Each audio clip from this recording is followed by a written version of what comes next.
If you know anything about Rob Dillingham, it's probably that he's shifty. Rob with the shifts is his nickname after all, and you've probably seen him do stuff like this, stopping and starting and stopping on a dime and pulling up in defenders' faces. And I think that's gotten him like the microwave combo, handling, scoring, undersized guard label by some. And I think that's kind of a misunderstanding and just underselling what he is as a player. So let's get right into this Rob Dillingham rookie recap. It's been a minute since I've done one of these. I've been slacking, but would really appreciate all the likes, comments, subscribes. Let's get I don't know. I don't really know what kind of like goal I want to set. Let's get like 150 likes on this for the next one to come out, and I'll do whatever the top comment says in terms of rookies. Let's see what the people want. But Dillingham is obviously so skilled and agile, changing directions and pulling up, but he's also so smart and confident and decisive, attacking off the ball. And we even see in a little thing like giving it up to Anthony Edwards before setting this up. He could have just isolated against Keontae George here one-on-one, but he'd rather attack off the catch against a tilted defense because Keontae is going to step up because he's afraid of Anthony Edwards. And then Dillingham steps back for the open mid-range jumper. He's a phenomenal off-ball player who's really comfortable giving up and playing without the ball, but using that to his advantage as a scorer, right? Why would you just attack an elite defender like Jaren Jackson and drop if you're a smaller player like Rob Dillingham? Why not pass the ball to Julius Randle, force Jackson to kind of stand up, be confused, and think for a second, and then Dillingham's got the quickness to get right by him and finish the wide open layup. So he's using his brain and his intelligence and just his basketball feel just as much as he's using his skill on some of these plays. But of course that skill is evident.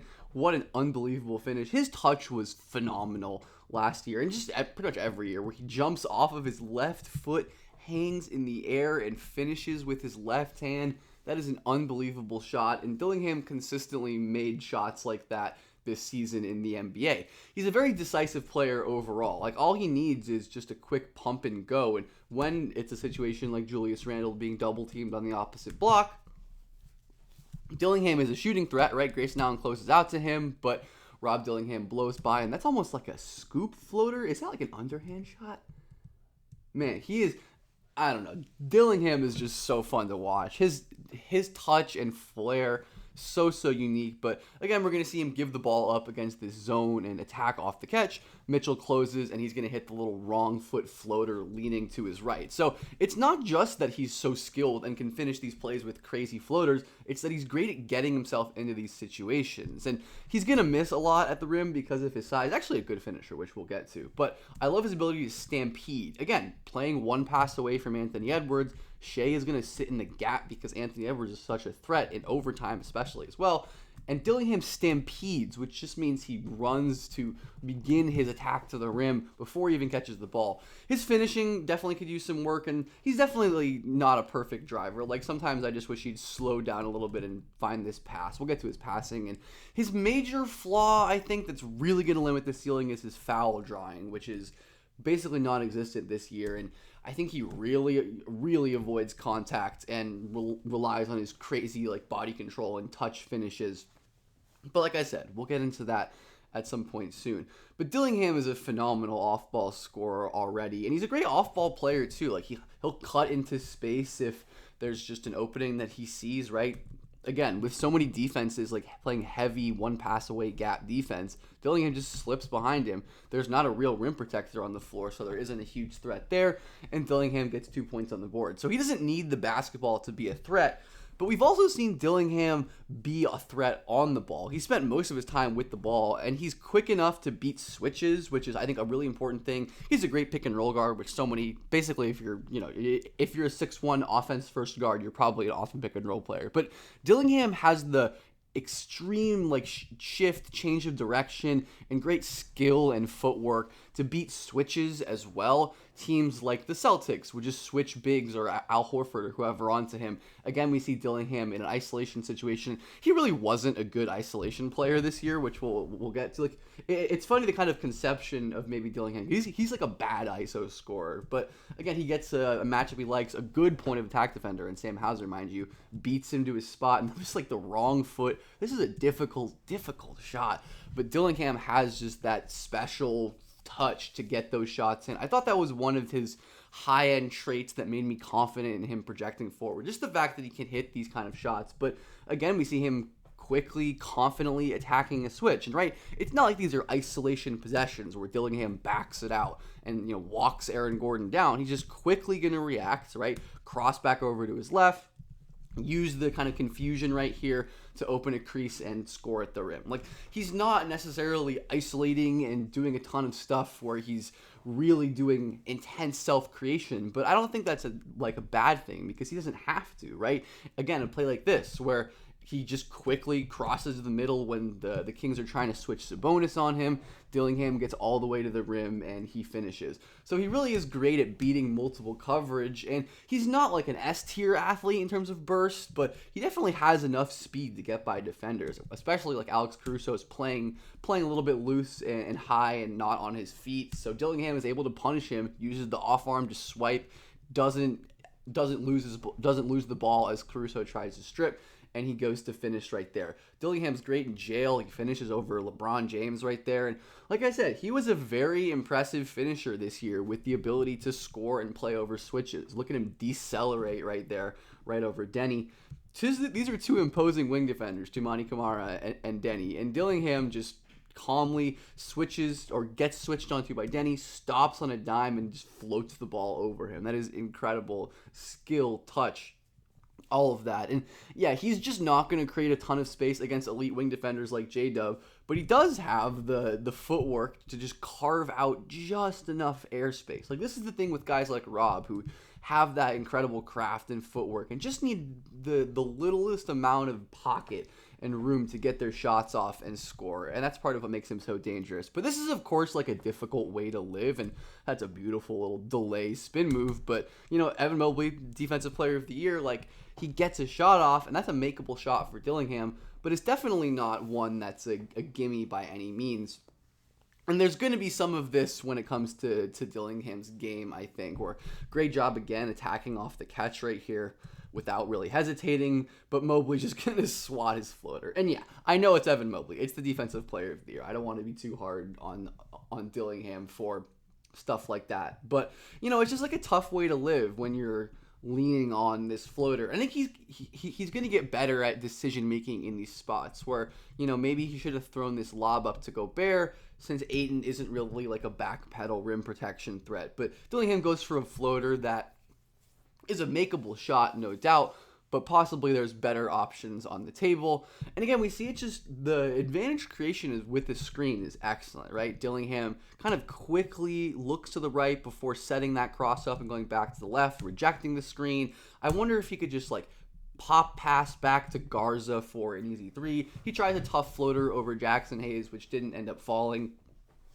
And once again, it's a shot that Dillingham can definitely make, but it's just not necessarily ideal. But his contact aversion is very problematic. Like, he does a good job opening up Green, getting to the middle. I would love to see him just try to take another dribble, like pump fake, draw a foul, because at this point, yes, he is like very slight, and that's always probably going to be somewhat of an issue. Ham's free throw shooter numbers were rough.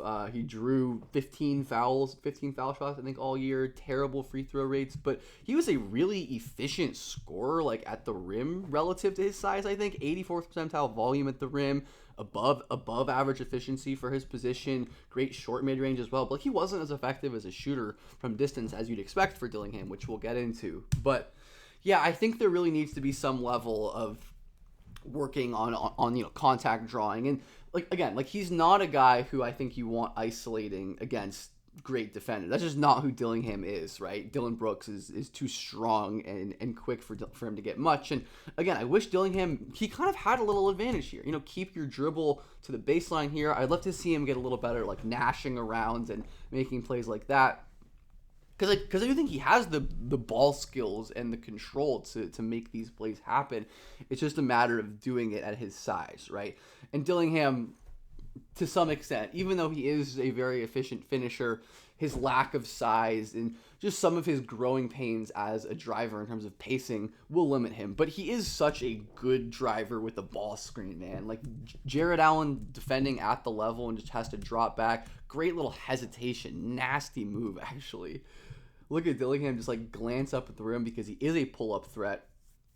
Allen, a great defender. Dillingham, that's a great job of using his body in midair to get into Allen. And yeah, maybe he could have got a foul called there. And again, this sample is so small. Like Dillingham had, I think, like a 27 free throw rate at Kentucky, which is around what you'd expect for a small guard. He makes up for that with early offense too. Like he's really quick, obviously, and he can use the lack of a set defense and no real rim protection. Aside from that single defender, like Rob is already such a tough player for most defenders to stop getting downhill in a 1v1 situation. He's obviously got the great deceleration and he can stop for those short pull-ups. As we saw in that short mid-range area, Rob was absolutely money. And he's great at using screens to get to his spot for these floaters and pick and rolls. Like he's great re-screening. He doesn't necessarily have a good shot on this first screen, right, where he initially gets downhill. So he uses the second screen and just waits, gets to his spot, and hits a little floater. So he's obviously very skilled, but I do love these flashes of decision-making. He's great at these give and goes, like we said, just getting to his spots and rising up for pull-ups.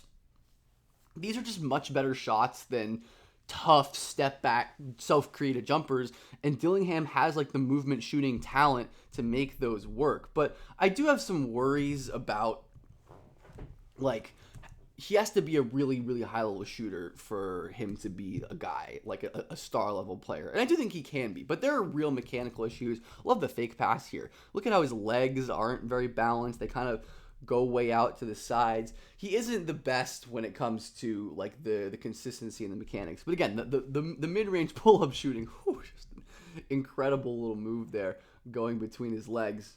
Dillingham's not a bad shooter by any means, but he was much more efficient shooting off the dribble than he was shooting off the catch.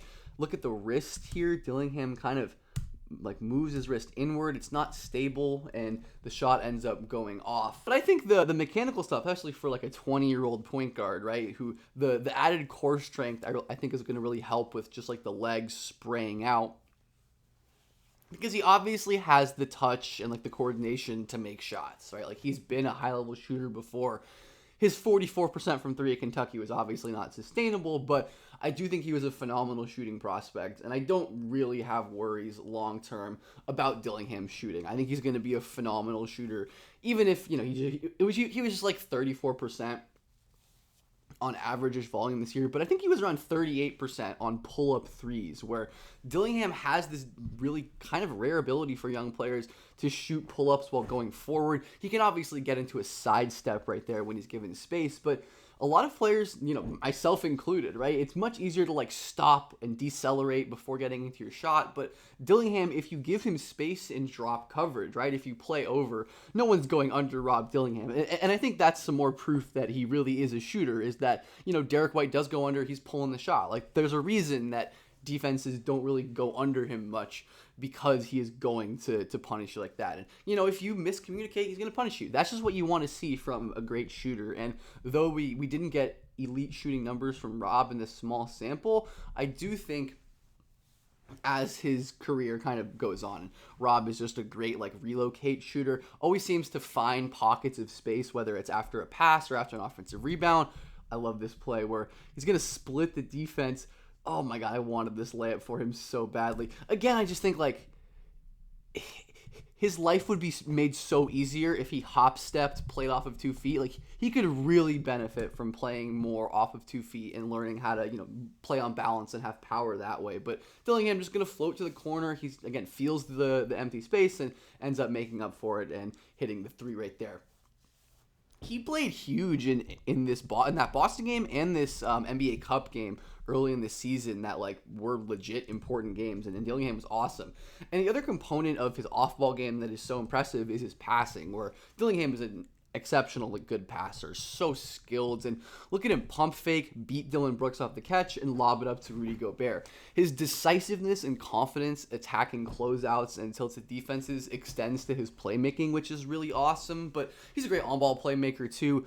Gets by Keon Ellis. I love the pace that he plays with, where Dillingham doesn't need to just explode and go 0 to 100. He doesn't have the highest top gear, so all he needs is a quick little burst right here to get leverage on Keon Ellis. He knows he has him on his shoulder, so then he can stop on a dime, survey the defense, notice Malik Monk is sleeping, find Jalen Clark on the back door. And the pass wasn't great. His height will definitely limit the kind of windows and angles that he has to go for, but you can clearly see his vision. Once again, attacking off the catch, he's going to lob it up to Naz Reid, but want to notice the process here. And why I love Dillingham so much as a long-term backcourt partner for Anthony Edwards, who's going to see pressure and attention forever. And Dillingham has the mental acumen and the skill to make plays, to get downhill. And that's something that the Wolves just really haven't had. Mike Conley is that player for them, that stabilizing offensive force. Whew, beautiful pass by Dillingham. Again, just immediate decisions off the catch. He looks off the corner. Shea moves a second, and then he zips it to Terrence Shannon, another awesome rookie. That is an incredible pass by Rob Dillingham. But Conley has been that other stabilizing force for them as a toggleable on and off ball guard. But of course, he's getting older. He's definitely declining as a scorer. And the Wolves traded up into the top 10 in the 2024 draft to get Dillingham. So it's reasonable to think that they really might view him as this next guy. His balance and playing off of 2 feet, like I said, I think these clips are out of order, but you can definitely see him lose his balance, get knocked off of his spot by Isaiah Joe, who was famously skinny. But you can see how much Isaiah Joe is filled out. I think Rob can get to that level. And Isaiah Joe was one of the skinnier prospects in recent memory. Another player who I loved. Rob is just a very good basic pick and roll passer. I don't think he reads the floor like a Trey or Luka or that level of passer. The ball should be out now into this space. He waits a tick, still gets away with it though because he zips it into space and Garza makes a good catch. Goes and finish. But Rob has the vision to make all these plays, even if, this is another clip I meant to have in earlier, but just getting totally stonewalled by a man, and his main really bad plays have come against the highest level athletes, men, whoever else, but definitely important to think about, the kind of value he can add in the playoffs. I think he'll get better at blending his scoring and his playmaking, where Dillingham here could probably just go up with a floater, take another dribble, but he tries to lob it up to Gobert, but that's already with the way Şengün was tracking to get back to that shot, or to get back to that pass. So it doesn't end up working out. But I think Dillingham's risk-taking as a passer, and some of these turnovers don't really worry me. He has the vision to make these high-level layup passes. Dillingham just zipping it, and again, Keon Ellis is an awesome defender who is shadowing him right there and making his life harder. It's a great idea to try to get it up the floor to Naz Reid. Dillingham is an awesome playmaker.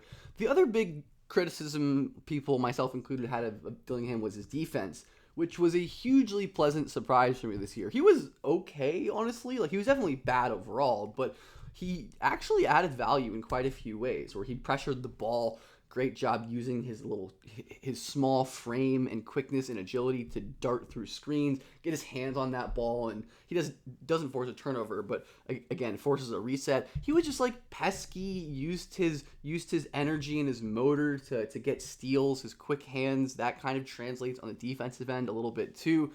Dillingham obviously has major limitations on that end because of his size. There's no denying that.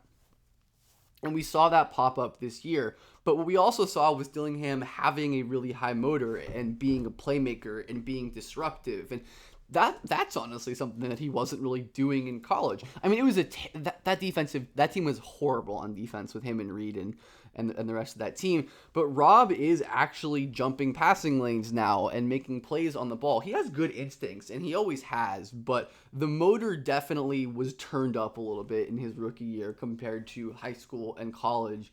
And he just has good instincts and quick reflexes where he's anticipating this pass right here, so he gets his hand out. Ooh, that's just great job swiping with his right hand there to get the ball. So Dillingham is starting to flash some impact in a way that a lot of elite small guard defenders do, or just good small guard defenders do, which is their ability to make plays off of the ball. Great job again by Dillingham reading that this is the pass. This is the most important pass to cover because Naz Reid is shading up. He digs down and steals the ball. It's just an excellent, sound off-ball play that most rookie guards aren't making. Again, right here, noticing what LeBron wants right here. LeBron just trying to hit Goodwin, not Goodwin here. He's trying to hit Dorian Finney-Smith, backing out with DiVincenzo sinking. Dillingham notices it happening though, stays put, and gets the steal right there. So his off-ball feel and awareness pleasantly surprised me, honestly. And again, just the motor and energy. So there was a lot more defensive good to hang your hat on for Dillingham as a rookie than I necessarily thought there would be. But there was quite a bit of bad as well.